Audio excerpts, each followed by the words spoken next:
കർത്താവിൻ്റെ പരിശുദ്ധമായ നാമം വാഴ്ത്തപ്പെടുമാറാകട്ടെ. അനുഗ്രഹിക്കപ്പെട്ട ഈ നല്ല പ്രഭാതത്തിനായിട്ട് കർത്താവിന് സ്തോത്രം ചെയ്യുന്നു.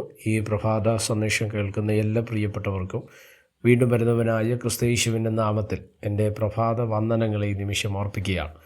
പ്രാർത്ഥനയോടും ദൈവാശ്രയത്തോടും കൂടി ഈ സന്ദേശത്തിലേക്ക് നിങ്ങളുടെ ശ്രദ്ധയെത്തിയിരിക്കുന്നു.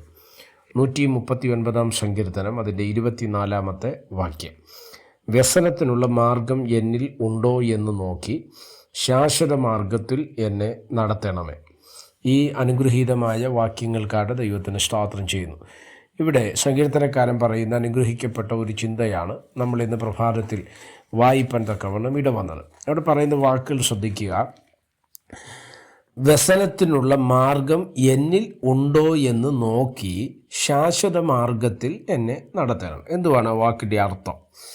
നമ്മുടെ ജീവിതത്തിൽ പലപ്പോഴും പല കഷ്ടതകളും കടന്നു വരാറുണ്ടല്ലേ, പല വ്യസനങ്ങളും നമ്മുടെ ജീവിതത്തിൽ കടന്നു വരാറുണ്ട്. അപ്പം നമ്മൾ പലപ്പോഴും നമ്മളിൽ പലരും അല്ലെങ്കിൽ നല്ലൊരു ശതമാനം ആൾക്കാരും അത് പറയുന്ന ഒരു കാരണക്കാരൻ അല്ലെങ്കിൽ ആ പ്രശ്നത്തിന് കാരണം ഇല്ലെങ്കിൽ ആ പ്രയാസത്തിന് ഇന്നില്ലെങ്കിൽ ഞാൻ അനുഭവിക്കുന്ന വ്യസനത്തിന് കാരണം ഒരാളിലേക്കാണ് നമ്മൾ എന്ത് ചെയ്യുന്നത്, പോകുന്നത് അല്ലേ?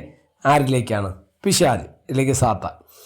ഇതിൻ്റെ കാരണമില്ലാതാണ് എൻ്റെ വഴി തടയുന്നത്, എൻ്റെ പ്രയാസത്തിന് കാരണം, എൻ്റെ രോഗത്തിന് കാരണം, എൻ്റെ കടഭാരത്തിന് കാരണം, ഞാൻ ഇന്ന് അനുഭവിക്കുന്ന വേദനകൾക്ക് കാരണം പിശാചാണ് എന്ന് പറഞ്ഞ് വയ്ക്കുന്ന ഒരു മേഖല ഉണ്ട്.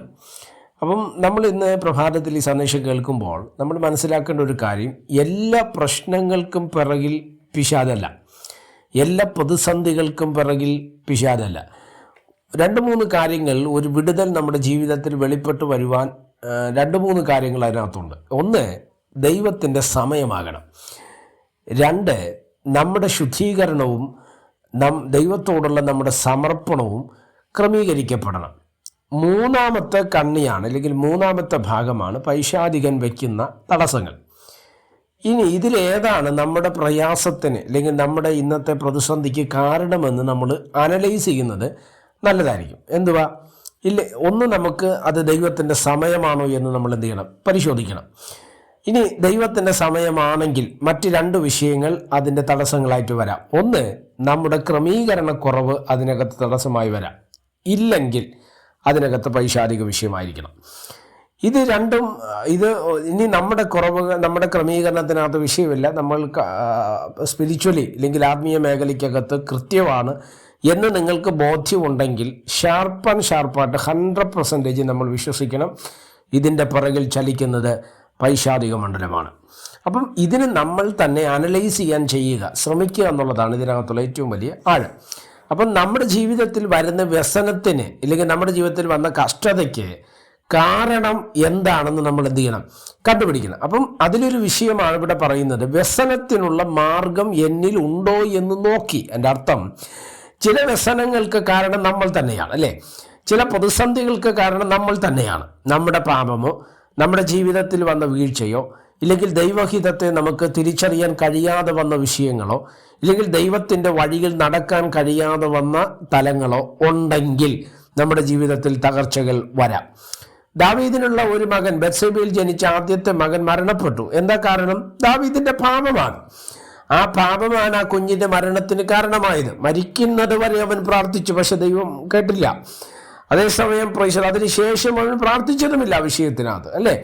അപ്പം അവൻ ചെയ്ത പാപത്തിന് പരിഹാരമായിട്ടാണ് ആ കുഞ്ഞിനെ ദൈവം എടുക്കുവാൻ തക്കവണ്ണം ഇടവന്നത്. അങ്ങനെ പല വിഷയങ്ങളിലേക്ക് നമ്മൾ നോക്കിക്കഴിഞ്ഞാൽ ദൈവത്തിൽ നിന്ന് മാറിയ, ദൈവത്തിൻ്റെ പദ്ധതിയിൽ നിന്ന് അകന്ന, ദൈവത്തിൻ്റെ സ്തോത്രം വചനത്തിൽ നിന്നോ ഉപദേശത്തിൽ നിന്നോ അകന്ന ചിലർ അതിനുള്ള തിക്തഫലങ്ങൾ അനുഭവിക്കേണ്ടി വന്നിട്ടുണ്ട്. ഒരു ഉദാഹരണം കൂടെ ഞാൻ ഇതിനോട് ചേർത്ത് പറയാം.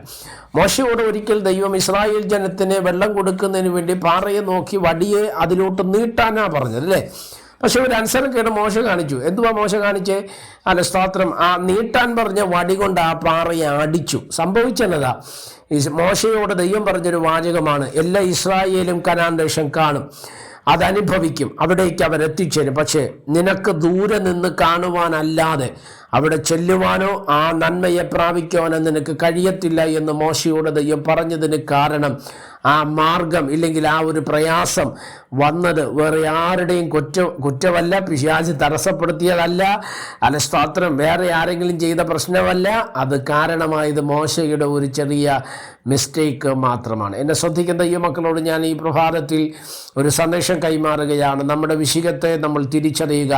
നമ്മുടെ ജീവിതത്തിൽ വരുന്ന പ്രശ്നത്തിന്, വന്ന പ്രതിസന്ധികൾക്ക്, വന്ന വഴിത്തടസ്സത്തിന്, നന്മ പ്രാപിക്കാൻ കഴിയാത്ത അവസ്ഥയ്ക്ക് കാരണം എന്തെന്ന് പരിശോധിച്ച് അതിനുള്ള ട്രീറ്റ്മെൻറ്റ് ഇല്ലെങ്കിൽ അതിനുള്ള പരിഹാരം നമ്മൾ നടത്തിയാൽ ഒരു കാര്യം ഉറപ്പ്, വിടുതൽ വെളിപ്പെട്ടു വരും. യാക്കോബിൻ ലേഖനത്തിൽ പറയുന്നു, ദൈവം ദോഷങ്ങളാൽ നമ്മെ പരീക്ഷിക്കുന്നില്ല. ദൈവം ഒരിക്കലും നമ്മളെ ദോഷങ്ങളാൽ പരീക്ഷിക്കുന്ന ദൈവമല്ല. നമ്മുടെ പാപപ്രവൃത്തിയാണ് ഇല്ലെങ്കിൽ നമ്മുടെ മോഹത്തിൽ നിന്ന് വന്ന വിഷയമാണ് അതിന് കാരണമെങ്കിൽ അത് തിരിച്ചറിഞ്ഞ് പ്രാർത്ഥിക്കുവാൻ കർത്താവിൻ്റെ ആത്മാവ് കൃപ നൽകട്ടെ. പ്രാർത്ഥിക്കാം. പരിശുദ്ധനായ ദൈവമേ, സ്വർഗീയ പിതാവേ, ഈ സന്ദേശത്തിനാണ് സ്തോത്രം ചെയ്യുന്നത്. ഈ സന്ദേശം കേൾക്കുന്ന എല്ലാ പ്രിയപ്പെട്ടവർ തൃക്കരങ്ങൾ തരികയാണ്. അവിടെ നിന്ന് ചിറകടി മറയ്ക്കുകയും സഹായിക്കുകയും അനുഗ്രഹിക്കുകയും ചെയ്യണം. മഹത്വം അങ്ങേക്ക്. യേശു കർത്താവിൻ്റെ നാമത്തിൽ പ്രാർത്ഥനകളെ കേൾക്കണം. സ്വർഗീയ നല്ല പിതാവേ, ആമേൻ. എല്ലാവരെയും ദൈവം അനുഗ്രഹിക്കട്ടെ.